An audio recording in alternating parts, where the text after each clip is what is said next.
Hey guys, JK95 here. I want to admit something to y'all. A couple months ago I did a video called Why I Will Not Be Watching HBO's Our Boys and keep watching Euphoria instead. Link in description below. However, I saw my mom watching an episode of Our Boys and I watched about 6 episodes of the show so far, and I had previously said that I didn't want to watch it because I was afraid that, judging by the trailer, that it was going to depict both sides as equally guilty, or B, continue on with the century-old trend of depicting Palestinians in the absolute worst light possible. However, after watching 6 episodes of the show, I gotta admit, I was wrong. As many of you know, the HBO miniseries Our Boys is about the kidnapping and murder of Mohammed Abu Qadir, this Palestinian teenager, at the hands of these Israelis who were in a retaliation attack for the kidnapping and murder of 3 Israeli teenagers by the insurgent group known as Hamas. And I previously said in that video, link in description below, that I was worried that this show would depict the Palestinian side either A, in the absolute worst light possible, or depict both sides as equally guilty. But after watching the show, and I was kind of wrong to an extent about its depiction.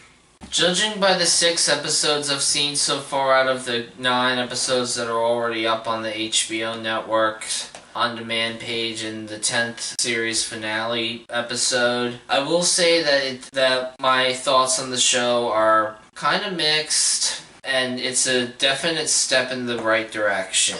What I was wrong about was that, one, the show does not depict the Palestinian side as demonic, non-human savages, and even though it does show the fighting going both ways, they do tend to depict the Palestinians in a positive light somewhat, and depict them as the victims at times rather than as terrorists and this and that. There's a scene where Mohammed Abu Qadir's father is being interrogated by Israeli Defense Forces officials about his son, and basically they were accusing the dad of hiring people to kidnap and murder his son because there were rumors going around that the son was gay, and the Palestinian guy's family is Muslim, and the Islamic faith does consider homosexuality a sin, and there's a stereotype about Muslims being homophobic, and that stereotype's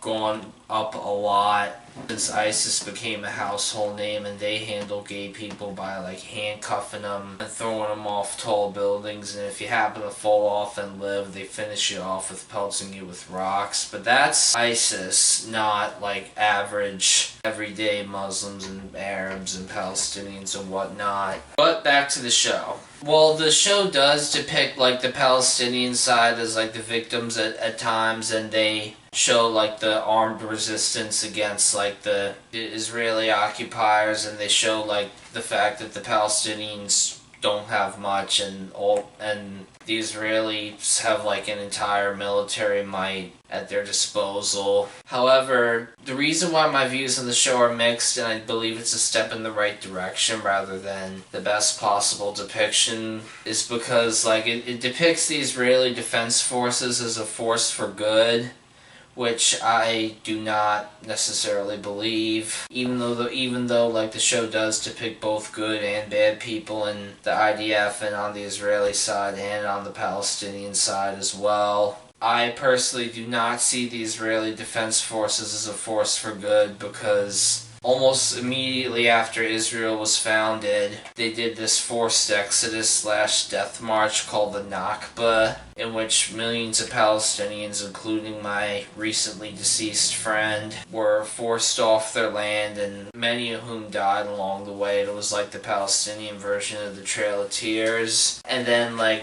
even before the establishment of Israel, you had these gangs like the Stern Gang and various other armed groups over there, like burning down entire Arab villages and mass graves being found and so forth. And then on top of that, like for 71 years and counting, the Israeli sides has a long history of like making land deals and peace agreements that they have like no intention of honoring. And according to my recently deceased friend who I trust, he has his sources, says that virtually every Palestinian alive today has lost at least one family member to the Israeli occupation forces, and my friend lost 6. And I will say that this show, while it does depict sadness and bad things and good things on both sides, I still do not see the Israeli government and the Israeli Defense Forces as a force for good. In fact, like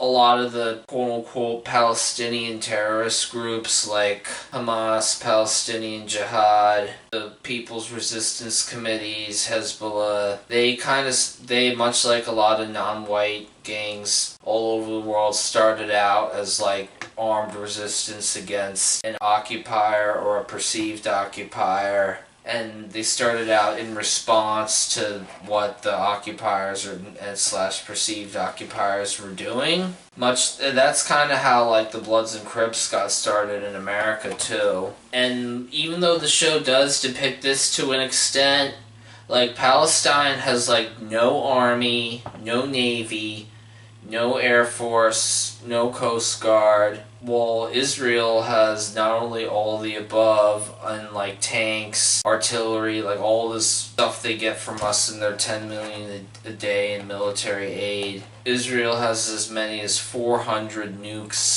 at their disposal. But I don't endorse any of the armed resistance movements and insurgency movements in Palestine because of my government considers them to be terrorist organizations. And I don't agree with half the things that some of these like insurgents put out there, but in Palestine they're like the closest thing they have to an army. They're like the only people with the AKs and any rockets and stuff. Other than that, it's just like children and old people with kitchen knives, stones, slingshots, Molotov cocktails. Like, the only reason someone armed with those would go up against somebody all clad in like Kevlar with like multiple AR-15s and like bulletproof vests and helmets and whatnot is because they've like had it up to here with the occupation and have absolutely nothing to lose. So basically, the show does depict the Palestinian side as kind of not having anywhere near the military might that the Israeli side has. But I still, once again, do not see the Israeli government and the Israeli Defense Forces. I'm not I'm not attacking the people of Israel. It's not your fault. But I do not see the IDF and the Israeli government in general as a force for good, even though there are probably some good people who are stuck in that kind of system. I just don't see the IDF as a force for good. Well, those are my thoughts on HBO's show Our Boys in a nutshell. I think it's great that they're showing the Palestinians as victims for once and the IDF as not entirely good to an extent, and that they're showing the good and bad on both sides of the conflict, but there's way more and that I feel should be given screen time, but I still do not consider the Israeli Defense Forces or the modern-day Israeli government as a force for good because of the Nakba, the long history of not honoring international peace agreements and land deals, and for the fact that over their 71 years they've been replacing casualties from the villages that have been completely emptied. They've been replacing that with colonists from North America and Europe, which is why one documentary series I watched compared modern Israel to the Crusader kingdoms of the 11th to 13th centuries, because they basically did the same thing of replacing casualties on the other side with colonists from France, Germany, Italy, Spain, England, Belgium, etc. And my final thoughts on HBO's Our Boys: it's a big step in the right direction, but far from perfect. perfect. However, before I end this video, I wanted to say somebody in my comment section told me that like Euphoria is a remake of a Israeli TV show, and it's made by like all Israelis, and that like Our Boys was produced by like both Israelis and Palestinians. And my response to that is like I was able to look past that fact. I knew that already, because Euphoria doesn't like touch up on anything having to do with that part of the world. It's like a really dark teen high school drama that I believe gets the picture of what high schoolers today actually go through and can be like at times, unlike anything on Disney Channel or Nickelodeon or whatever.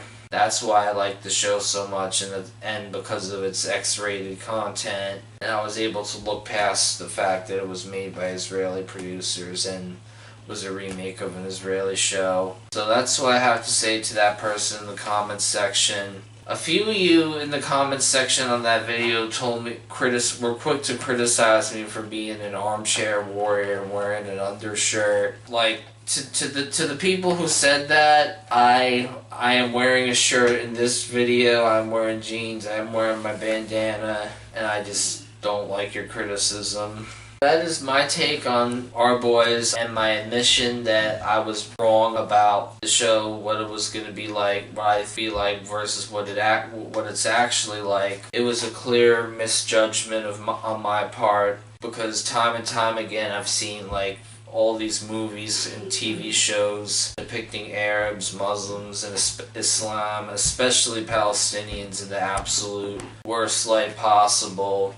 And when I saw the trailer, I thought, like, when I saw the fighting on the Palestinian side in the trailer, I thought, I hope that this better not be another stereotype / terror movie or show. And that part I was wrong about, but however, I still don't believe that the Israeli government and the IDF is an overall force for good based on the real history of the modern day state of Israel. But that is it for today, folks. Next video, I'm going to give you one last homework assignment that'll be due after I put out my 100th video. My 99th video is going to be my mixtape coming out on 10/21/2019 with the audio and track listings in the description, and my mixtape logo as the main video, and you get the point. That's it for today, folks. Peace.